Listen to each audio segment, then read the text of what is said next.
दोस्तों, क्या आप ये कल्पना कर सकते हैं कि दुनिया का सबसे ताकतवर देश अमेरिका भी गुलाम था? नहीं ना, लेकिन आज से 247 साल पहले अमेरिका भी भारत की तरह ही ब्रिटेन का गुलाम था। जी हाँ दोस्तों, ब्रिटेन ने अमेरिका में भी खूब अत्याचार किए, अपनी कॉलोनियां बसाई, लोगों पर राज किया और फिर खूब टैक्स लगाया। फिर आया साल 1776 का। अमेरिका की 13 कॉलोनियों ने ब्रिटेन से आजाद होने की घोषणा कर दी और यहीं से शुरू होती है अमेरिका की आजादी की जंग। तो कैसे शुरू हुई अमेरिकी रिवॉल्यूशन? कैसे इस रिवॉल्यूशन ने न सिर्फ अमेरिका को आजादी दिलाई बल्कि उसे दुनिया का पहला डेमोक्रेटिक देश भी बना दिया। तो चलिए दोस्तों, आज आपको बताते हैं अमेरिका के गुलाम होने से लेकर आजाद होने तक की पूरी कहानी। बताते हैं दोस्तों कि 1453 में कस्तुनतुनिया पर तुर्कों ने कब्जा कर लिया था, जिससे यूरोप से ईस्टर्न कंट्रीज के ट्रेड रूट्स बंद हो गए थे। जिसके बाद यूरोप के सेलर्स ने नए सी रूट्स ढूंढने शुरू कर दिए, जिससे कि ईस्टर्न कंट्रीज के साथ यूरोप का ट्रेड किया जा सके। भारत के लिए नए सी रूट की खोज में निकला स्पेन का नाविक कोलंबस भटक कर अटलांटिक ओशन को पार करता हुआ 1492 में एक बिल्कुल नई दुनिया में पहुंच गया। कोलंबस ने इस नए कॉन्टिनेंट को इंडिया समझकर यहाँ के नेटिव लोगों को रेड इंडियन कहा। इसके बाद 1499 में इटालियन ट्रैवलर अमेरिगो वेस्पुकी इस कॉन्टिनेंट पर पहुंचा, जिसके नाम पर यहाँ का नाम अमेरिका पड़ा। ये कॉन्टिनेंट मिनरल रिसोर्सेज से भरा पड़ा था और यहाँ की जमीन भी बेहद ही फर्टाइल थी, जिसके कारण यूरोप के देश में इसे अपनी कॉलोनी बनाने को लेकर होड़ मची हुई थी। सबसे पहले स्पेन के लोगों ने अमेरिका के नेटिव लोगों को गुलाम बनाकर फार्मिंग करनी चाहिए, लेकिन वहां के लोकल्स ने इसे एक्सेप्ट नहीं किया। इसलिए अफ्रीका के लोगों को अमेरिका लाया गया और उन्हें गुलाम बनाकर उनसे खेती करवाई गई। इस तरह दोस्तों स्पेन ने अमेरिका के कुछ जगहों पर अपनी कॉलोनी बना ली। फिर आया साल 1588 का, जब स्पेन की नेवी और इंग्लैंड की नेवी के बीच भयानक युद्ध होता है और इंग्लैंड की नेवी को जीत मिलती है। तो अब इंग्लैंड को अमेरिका में अपनी कॉलोनी बनाने का मौका मिल गया। नॉर्थ अमेरिका में इंग्लैंड ने अपनी पहली कॉलोनी जेम्स फर्स्ट के समय में 1607 में बनाई, जिसका नाम जेम्स टाउन रखा गया। फिर चार्ल्स फर्स्ट के समय कॉलोनी बनाने के काम तेजी में आया। 1630 में प्यूरिटन लोगों का एक ग्रुप नॉर्थ अमेरिका के बोस्टन में जाकर बस जाता है, जिसके बाद धीरे धीरे यूरोपियन भारी संख्या में अमेरिका में जाकर बस गए। 1607 से 1732 ईस्वी आते आते अमेरिका में ब्रिटिशर्स ने अपनी 13 कॉलोनीज बना दी। कॉलोनीज उस समय प्रॉपर्टी कमाने का एक बड़ा मीडियम था और यही कारण था कि यूरोपियन लगातार अमेरिका में जाकर बसने लगे। इसके साथ ही यूरोप में रिलीजन को लेकर हार्ड पॉलिसी थी, जिसके कारण भी यूरोपियन अमेरिका में आकर बसने लगे। इंग्लैंड में इंडस्ट्रियलाइजेशन की शुरुआत हो चुकी थी, इसलिए वहां पर रॉ मटेरियल की बहुत जरूरत थी।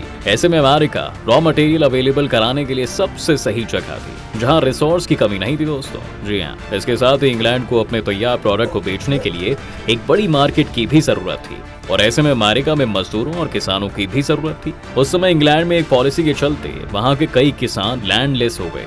क्रिमिनल्स और भिखारियों की संख्या इंग्लैंड में बढ़ती चली गई थी। फाइनेंशियल प्रॉब्लम से परेशान ऐसे ही लोगों को ब्रिटिश कंपनी अपने खर्च पर अमेरिका ले जाती थी और उनसे मजदूरी करवाती थी। इस तरह अमेरिकी कॉलोनी में ब्रिटेन, जर्मनी, फ्रांस, अफ्रीका के साथ साथ वहां के नेटिव लोगों का ग्रुप बसा हुआ था। इस तरह यहाँ पर एक मिक्स्ड कल्चर सोसाइटी का जन्म हुआ। सभी के डिफरेंट कल्चर होने के बाद भी कॉमन प्रॉब्लम होने के चलते यहाँ के लोगों में काफी यूनिटी थी। यही कारण है कि यहाँ के लोगों में डेमोक्रेटिक आइडिया का भी डेवलपमेंट होने लगा। इस बीच अमेरिका में कॉलोनीज को लेकर इंग्लैंड और अन्य देशों के बीच कई लड़ाइयां भी हुई। 1649 से 1658 तक इंग्लैंड और हॉलैंड के बीच ट्रेड टसल को लेकर 3 वॉर हुए। इस वॉर में हॉलैंड को हार मिली, जिसके चलते इंग्लैंड को न्यू एम्स्टरडैम मिला, जिसका नाम बाद में न्यूयॉर्क रखा गया। इसके बाद इंग्लैंड और फ्रांस के बीच कॉलोनीज को लेकर टसल शुरू हुआ, जिसमें 1713 में फ्रांस युद्ध हार गया। जी हाँ दोस्तों, जिसके चलते एग्रीमेंट के अकॉर्डिंग फ्रांस को स्टोकेसिया, नॉर्थ अमेरिका में हडसन की खाड़ी और न्यू फाउंडलैंड जैसे कॉलोनीज से अपना कब्जा छोड़ना पड़ा। लेकिन इसके बाद भी इंग्लैंड और फ्रांस के बीच कुछ कॉलोनीज को लेकर लगातार टसल जारी रहा, जिसके बाद अमेरिका की हिस्ट्री का सबसे फेमस वॉर शुरू हुआ, जिसे कि 7 ईयर्स वॉर के नाम से जाना जाता है। ये 1756 से 1763 तक लगातार जारी रहा। इस वॉर में फ्रांस की हार हुई, जिसके बाद पेरिस एग्रीमेंट के अकॉर्डिंग सेंट लॉरेंस नदी के ईस्ट का मिसिसिपी का पूरा एरिया इंग्लैंड को देना पड़ा। तो इस तरह अमेरिका में ब्रिटेन की 13 कॉलोनियां बन चुकी थीं, जिसके नाम थे new Hampshire, Massachusetts, Rhode Island, Connecticut, New York, new Jersey, Pennsylvania, Delaware, Maryland, Virginia, north Carolina, south Carolina और जॉर्जिया। ज्योग्राफिकली दोस्तों इन अमेरिकी कॉलोनीज को 3 पार्ट में डिवाइड किया जा सकता है। नॉर्थ पार्ट में मैसाचुसेट्स, न्यू हैम्पशायर और रोड्स आइलैंड, ये पहाड़ी और बर्फील एरिया थे जो खेती के लायक नहीं थे। इंग्लैंड को यहाँ से मछली और लकड़ी प्राप्त होती थी। मिड पार्ट में न्यूयॉर्क, न्यू जर्सी, मैरीलैंड जैसी कॉलोनीज थी, जहाँ से शराब और चीनी जैसी इंडस्ट्री चलती थी। साउथ पार्ट में North Carolina, South Carolina, Georgia, Virginia थे। यहाँ का क्लाइमेट गर्म है, इसलिए यहाँ मेनली ग्रेन, शुगर केन, तंबाकू, कपास और बागानी फसलों का प्रोडक्शन होता था। इंग्लैंड इन कॉलोनीज को सिर्फ अपने फायदे के लिए इस्तेमाल कर रहा था दोस्तों। जी हाँ, इन कॉलोनीज से कच्चा माल लेकर इंग्लैंड अपने यहाँ पर इंडस्ट्रीज में बेचता और फिर वहाँ प्रोडक्शन कर यहाँ अधिक दामों में बेच देता था, जिसके कारण यहाँ के लोगों में गुस्सा लगातार बढ़ता जा रहा था। यहाँ पर असल रूल अटलांटिक महासागर के पार से ब्रिटिश राज और अंग्रेजी पार्लियामेंट के द्वारा होता था। हालांकि हर कॉलोनीज में गवर्नर को एडवाइस देने के लिए एक इलेक्टेड असेंबली होती थी, लेकिन फिर भी कॉलोनीज के लिए कानून बनाने का अधिकार ब्रिटिश पार्लियामेंट को ही था। कॉलोनीज में एडमिनिस्ट्रेशन के हाई पोजीशंस पर इंग्लैंड से अधिकारी भेजे जाते थे। इंग्लैंड की सरकारों का यह भरोसा था कि कॉलोनीज के लोग हायर एडमिनिस्ट्रेशन पोजीशन के लिए क्वालिफाइड नहीं है। इन कॉलोनीज में रहने वाले मैक्सिमम अंग्रेजों में प्यूरिटन रिलीजन के फॉलोअर्स थे, जो अपने फ्रीडम के राइट के लिए काफी अवेयर थे और सेंट्रलाइज्ड पावर के विरोधी भी थे। आपको बता दें कि जेम्स फर्स्ट के समय में रिलीजियस परसिक्यूशन से परेशान होकर प्यूरिटन लोग, जिन्हें पिलग्रिम फादर्स कहा गया है, अमेरिका गए थे। वे कैथोलिकों की तरह बिशप सिस्टम और चर्च के कंट्रोल में बिलीव नहीं रखते थे। उस समय अमेरिका में कोई चर्च नहीं था दोस्तों, और कोई धार्मिक पाबंदी भी नहीं थी।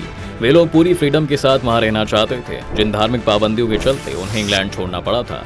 इस इंग्लैंड के लिए उनके मन में हमेशा गुस्से की ही भावना थी। इंग्लैंड और अमेरिका की सोसाइटी एक दूसरे से काफी अलग थी। यहाँ पर मिडिल क्लास और लोअर क्लास ही थी। जन्म के बेस पर यहाँ कोई भेदभाव नहीं था। यहाँ के लोग काफी मॉडर्न और प्रोग्रेसिव सोच के थे। यहाँ की कॉलोनीज में लगभग सभी के पास बराबर जमीन थी, जिसके चलते यहाँ गरीबी भी कम थी। यहाँ के लोगों की पॉलिटिकल अवेयरनेस का एक बड़ा कारण 7 ईयर्स वॉर भी बना, जिसके बारे में अभी थोड़ी देर पहले हमने आपको बताया था। और माना जाता है दोस्तों कि इस वॉर के दौरान कॉलोनीज में वेपन्स और कई सामान और भी बनने लगे, जिससे यहाँ के किसानों और मजदूरों को काफी फायदा मिला और आर्मी पावर भी बढ़ी। इसके अलावा माना जाता है कि 7 ईयर्स वॉर के दौरान इंग्लैंड को बहुत अधिक खर्च करना पड़ा था, जिसके कारण इंग्लैंड को कई फाइनेंशियल प्रॉब्लम्स का सामना करना पड़ा। अंग्रेजी पॉलिटिशियंस का मानना था कि इंग्लैंड ने कॉलोनीज की सिक्योरिटी के लिए काफी ज्यादा खर्च किया है, इसलिए अब कॉलोनीज को और अधिक टैक्स देना चाहिए। यही कारण था कि पहले से लागू शिपिंग लॉ, कमर्शियल लॉ और शुगर एक्ट को कड़ाई से लागू किया गया, लेकिन कॉलोनीज नए टैक्सेस देने को तैयार नहीं थी। इसलिए ये भी कहा जाता है दोस्तों कि अमेरिकी फ्रीडम मूवमेंट के शुरू होने के पीछे 7 ईयर वॉर्स का इंपॉर्टेंट रोल है।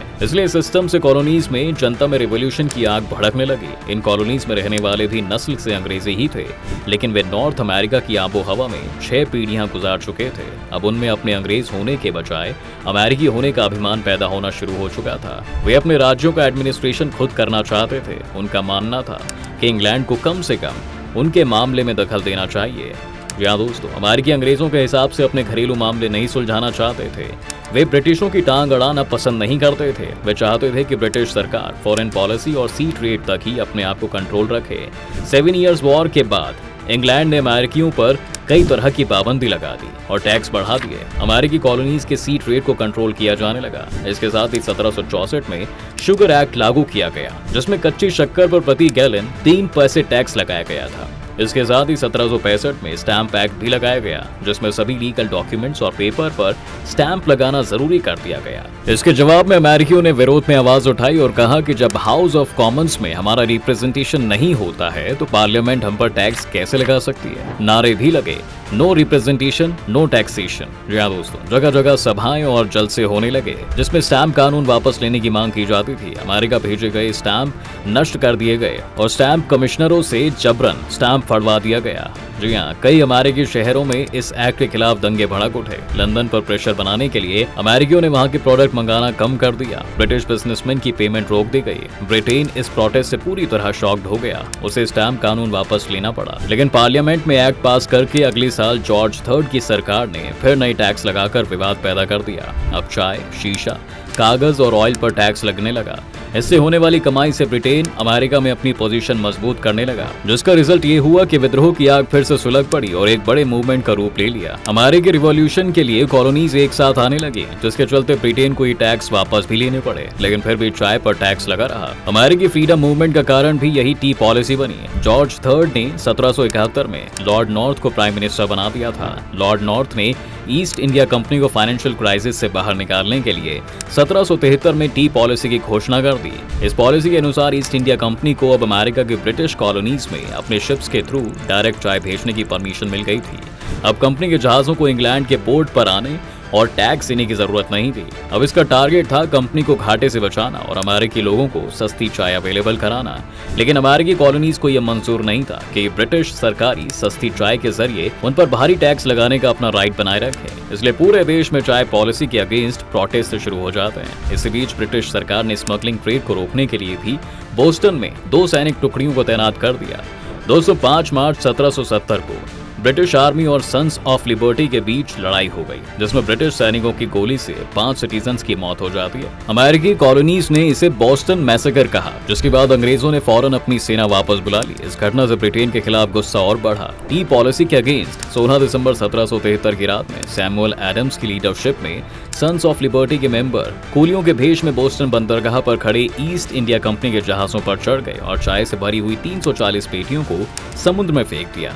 अमेरिकी हिस्ट्री में इस घटना को बोस्टन टी पार्टी कहा गया है। बोस्टन टी पार्टी की घटना से ब्रिटिश सरकार बौखला गई, जिसके बाद ब्रिटिश सरकार ने अमेरिकी कॉलोनीज को सजा देने के लिए 5 कठोर कानून बनाए। बोस्टन का पोर्ट पूरी तरह बंद कर दिया गया। मैसाचुसेट्स कॉलोनी के सेल्फ रूल का राइट छीन लिया गया। इस घटना के जिम्मेदार लोगों पर कार्रवाई की जाने लगी। ब्रिटिश सरकार द्वारा बनाए गए इन कानूनों का अमेरिकी कॉलोनीज में जमकर विरोध किया गया।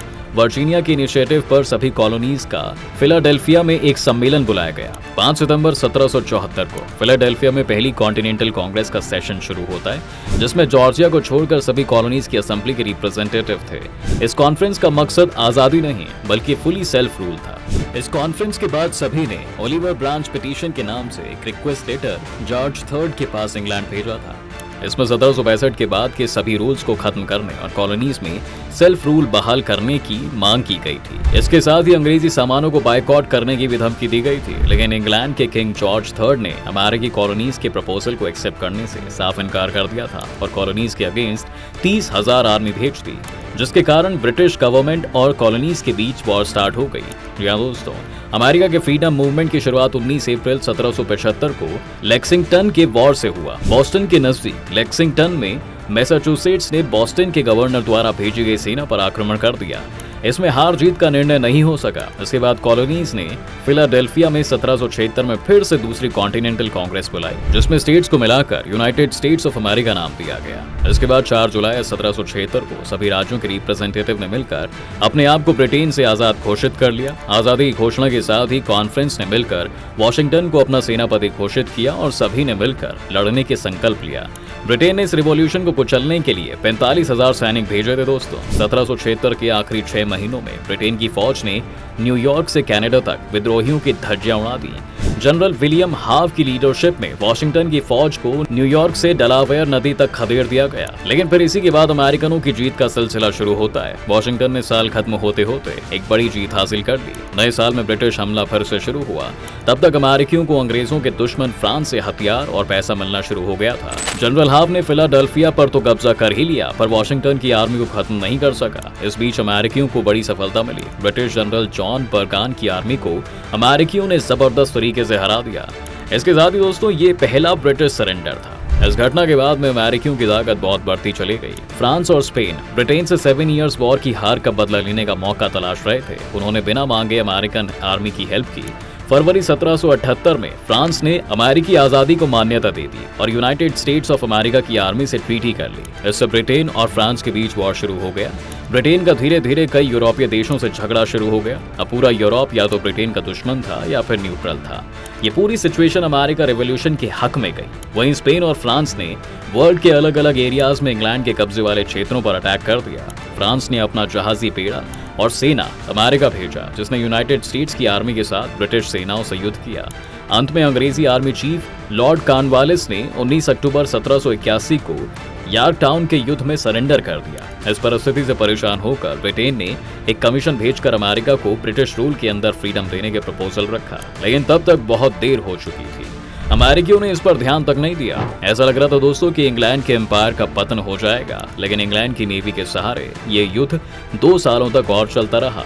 अंतिम में इंग्लैंड ने पेरिस की ट्रीटी के अकॉर्डिंग 13 स्टेट्स वाले यूनाइटेड स्टेट्स ऑफ अमेरिका को एक इंडिपेंडेंट कंट्री मान लिया। इस तरह 3 सितंबर 1783 को अमेरिकी फ्रीडम रिवॉल्यूशन का अंत हो जाता है। इसके चलते ब्रिटेन को कई जगह हार का सामना भी करना पड़ा। पेरिस ट्रीटी के अकॉर्डिंग फ्रांस को वेस्ट इंडीज में सेंट लूसिया, टोबैगो, अफ्रीका में सेनेगाल और भारत के कुछ क्षेत्र मिले। स्पेन को मैनोरिका और फ्लोरिडा वापस दे दिया गया। इस तरह अमेरिकन रिवॉल्यूशन ने पहली बार ब्रिटेन एम्पायर के सूरज को अस्त कर दिया था। फिलहाल दोस्तों, उम्मीद करते हैं आपको इस वीडियो से कई नई जानकारी मिली होगी। कैसा लगा आपको हमारा आज का वीडियो? अपनी राय कमेंट बॉक्स में जरूर रखें। वीडियो को लाइक कीजिए और हमारे चैनल को सब्सक्राइब भी जरूर कीजिए।